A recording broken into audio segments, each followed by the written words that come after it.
अस्सलाम वालेकुम dear viewer. इस वीडियो में आपको अपनी खुशामदीद करती हूँ। इसमें आपको मैं ये बताऊँगी कि आपने जो एंड्रॉयड स्टूडियो एक है, जिस पे आप लोग अपनी ऐप्स बनाते हैं, उसको आपने कैसे डाउनलोड और इंस्टॉल करना है। सिंपली आपने गूगल पे जाके लिखना है Android studio APK downloads Windows 10 free. मैंने तो अपनी होल इन्फॉर्मेशन लिख दी है ताकि मुझे ईज़िली मैं अपना जो है ना एंड्रॉयड स्टूडियो डाउनलोड कर सकूँ, ठीक है। जैसे ही आपने लिखा है, इसके बाद आपने एंटर पे क्लिक करना है।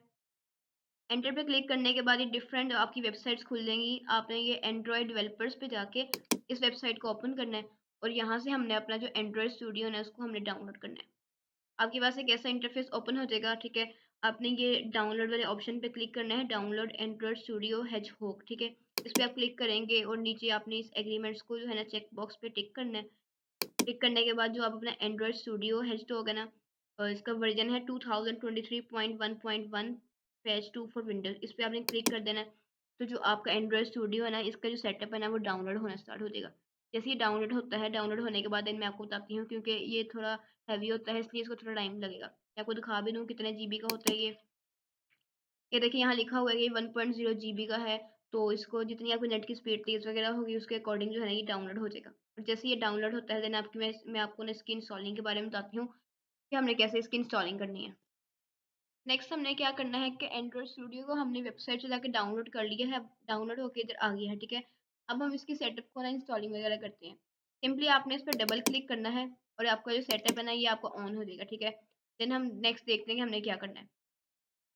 जैसे ही आपने डबल क्लिक किया ना, तो आपके पास थोड़ी देर बाद एक ऐसी चीज़ ओपन हो जाएगी, वो आपकी इसकी इंस्टॉलिंग कर रहा है। इंस्टॉलिंग करने के बाद आपका जो एंड्रॉयड स्टूडियो का सेटअप है ना, अब हम इसकी इंस्टॉलिंग करेंगे, ठीक है। यहाँ पे नेक्स्ट पे क्लिक करना है, देन आपने अगेन नेक्स्ट पे क्लिक करना है। इधर आपने इसको देना है पाथ कि आपने कहाँ इसको इंस्टॉल वगैरह करना है, ठीक है। ये पाथ जहाँ आपने देना है वो आपने दे के, अगर आपने चेंज करना है ब्राउज़ पे जाके चेंज कर लें। देन अगेन नेक्स्ट पे क्लिक करके इसकी इंस्टॉलिंग स्टार्ट कर देनी है, ठीक है। जैसे ही आप इसकी इंस्टॉलिंग स्टार्ट करेंगे, जब तक यहाँ आएगा, देन मैं आपको आगे दिखाती हूँ कि हमने आगे करना क्या है। जैसे कि आपकी ये ग्रीन लाइन कंप्लीट होगी, आपकी इंस्टॉलेशन जो है, देखिए इसने यहाँ शो कर दिया कंप्लीट हो गई, आपका सेटअप जो है ना वो फुल सक्सेसफुली डाउनलोड हो गया। देन आपने नेक्स्ट पे क्लिक करना है, इसको फिनिश पे क्लिक कर देना है, तो आपका जो एंड्रॉयड स्टूडियो है ना, वो खुद ब खुद डाउनलोड ओपन हो जाएगा, क्योंकि हमने चेक बॉक्स पे क्लिक किया हुआ है।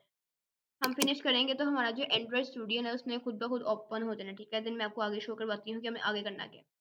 ये देखिए आपका जो एंड्रॉयड स्टूडियो है वो ओपन हो गया है। जब आपके पास एक ऐसा इंटरफ़ेस ओपन हो गया ना, ये मैंने पहले से इसको काफ़ी दफ़ा डाउनलोड किया हुआ है, इसलिए मेरे पास एक ऐसा इंटरफ़ेस आ रहा है। सिंपली इधर 3 डॉट्स पे क्लिक करना है। 3 डॉट्स पे क्लिक करके देन आपने फ़ाइल पे क्लिक करना है।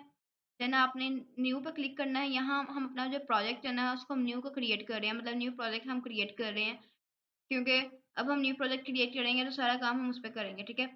फ़ाइल पे जाके ये न्यू पे आपने क्लिक करना है। न्यू पे क्लिक करके आपने न्यू प्रोजेक्ट पे क्लिक कर देना है, ठीक है। तो जो आपका जो न्यू प्रोजेक्ट है ना, वो क्रिएट हो जाएगा।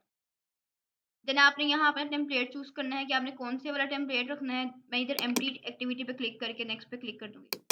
तो मेरे से मेरी जो है, जिसके लिए मैंने सेलेक्ट किया, उसका नाम पूछ रहा है, उसका पैकेज नेम, उसकी लोकेशन सेव के लिए मिनिमम एसडीके और ये वाला ऑप्शन है, ठीक है। आपने यहाँ अपने अकॉर्डिंग जो भी ऑप्शन है यहाँ प्लेस करके देन मैंने इधर फिनिश पे क्लिक कर दिया, ठीक है। तो मेरा जो है ना, उसने एक ही जो मेरा जो नेम था ना यहाँ माई एप्लीकेशन के नाम से, उसने मेरा एक जो है प्रोजेक्ट क्रिएट कर दिया है। अगर आप इसके नीचे भी देखें ना, तो ये जो राइट कॉर्नर आपकी ना, आपको यहाँ शो होगा कि ये कैसे जो चीज़ें हैं ना, किस कितने टाइम ले रही हैं और डाउनलोडिंग हो रही हैं। ये देखिए अगर मैं शो ऑल टू पे क्लिक करूँ, तो मुझे ये शो हो रहा है कि वो एक ये माई एप्लीकेशन में ग्रेडल प्रोजेक्ट को इंपोर्ट कर रहा है, उसके अंदर ये जो इंडेक्स वगैरह है ना, उसको अपडेट वगैरह कर रहा है, ठीक है। जैसे ही आपकी ना यहाँ से डाउनलोडिंग वगैरह कंप्लीट होगी ना, आपने सीधा इधर ऑप्शन पे क्लिक करना है डिवाइस मैनेजर पे, और यहाँ से आपने अपनी ना एक जो एवीडी डिवाइस है ना, मतलब वर्चुअल मशीन को जाके क्रिएट करना है, ठीक है। आपने यहाँ क्रिएट वर्चुअल डिवाइस पे क्लिक करना है और हमने अपनी एक जो वर्चुअल डिवाइस है ना, वो हमने क्रिएट करनी है। यहाँ से हमने अपना हार्डवेयर चूज़ करना है कि हमने किसके लिए बनानी है, मीडियम फ़ोन के लिए या पिक्सेल 6a के लिए। जो भी चीज़ आपने यहाँ से सेलेक्ट करनी है ना, इन ऑप्शन में से आपने अपने अकॉर्डिंग उसको सेलेक्ट कर लेना है। मैंने यहाँ मीडियम फ़ोन को सेलेक्ट किया और मैंने नेक्स्ट पे क्लिक कर दिया। नेक्स्ट पे क्लिक करने के बाद हमने क्या करना है, हमने इधर अपना ना इस तरह जो मेरा ना पहले ये एंड्रॉइड स्टूडियो का ऑप्शन नहीं आ रहा, ठीक है। आपने करना क्या इधर, जैसे कि हर एक चीज़ के आगे डाउनलोडिंग का ऑप्शन क्रिएट हुआ है ना, इसी तरह ये आर के आगे भी ना डाउनलोडिंग का ऑप्शन होगा। आपने जस्ट उस डाउनलोडिंग के ऑप्शन पे क्लिक करना है, तो जो आपका ये जो एंड्रॉइड स्टूडियो में जो रिलीज नेम जो आ रहा है ना, वो डाउनलोड हो जाएगा, ठीक है। उसको करने के बाद आपने नेक्स्ट पे क्लिक करना है। नेक्स्ट पर क्लिक करने के बाद आपके पास एक ऐसा इंटरफेस ओपन हो जाएगा कि आपका जो एवीडी का जो नेम है ना वो ये है, ठीक है? और उस पे आपने ये वाला आर्ट वाला सिलेक्ट किया हुआ है और यहाँ जाके आपने पोर्ट्रेट पर सिलेक्ट करके देन आपने फिनिश पे सिलेक्ट कर देना है। तो जो आपकी जो एक एवीडी है ना, ये आपकी क्रिएट हो जाएगी, ठीक है? एवीडी क्रिएटर यही था कि हमने कैसे एंड्रॉइड स्टूडियो को डाउनलोड करना है और उसके अंदर हमने कैसे एवीडी को डाउनलोड करना है, ठीक है? अगर आपकी यहाँ एवीडी यहाँ शो होगी तो मीन्स आपका जो एंड्रॉइड स्टूडियो ना वो डाउनलोड हो गया। सिंपल यही वे था कि आपने कैसे एंड्रॉइड स्टूडियो को डाउनलोड करना है, वेबसाइट पे जाके देन उसकी कैसे हमने इंस्टॉलिंग करनी है। ये कुछ टाइम लेता है क्योंकि अगर आपके नेट की स्पीड इसको बहुत ज़्यादा चाहिए होती है, तो क्योंकि ज़्यादा स्पेस का भी ये होता है तो आपने इसको उस जगह पे रखना है, मतलब सीडीई में वहाँ रखना है जहाँ स्पेस थोड़ी ज़्यादा हो, ताकि इसकी जो सारी लाइब्रेरीज़ वगैरह है ना वो इंस्टॉलिंग वगैरह होती है, ठीक है? बस ये आपने मेक श्योर करना है कि जो आपकी नेट है ना इसको डाउनलोडिंग से लेकर इंस्टॉलिंग के एंड तक इसको नेट चाहिए होता है, तो अपने जो नेट की स्पीड है ना वो आपने ठीक रखनी है ताकि इसको जो नेट की जो रेंज है ना वो सही आए और ये इजीली सब कुछ डाउनलोड करते हैं, ठीक है? मैं उम्मीद करती हूँ आपको ये वीडियो अच्छी लगी होगी। अगर आपको ये वीडियो अच्छी लगी हो तो आप मेरी वीडियो को लाइक करें, इस पे कमेंट करें और मेरे चैनल को सब्सक्राइब करना ना भूलिएगा। और अगर आपने कोई भी सजेशन वगैरह देनी हो तो आप कमेंट सेक्शन में दे सकते हैं। Thank you so much. अल्लाह हाफ़िज़।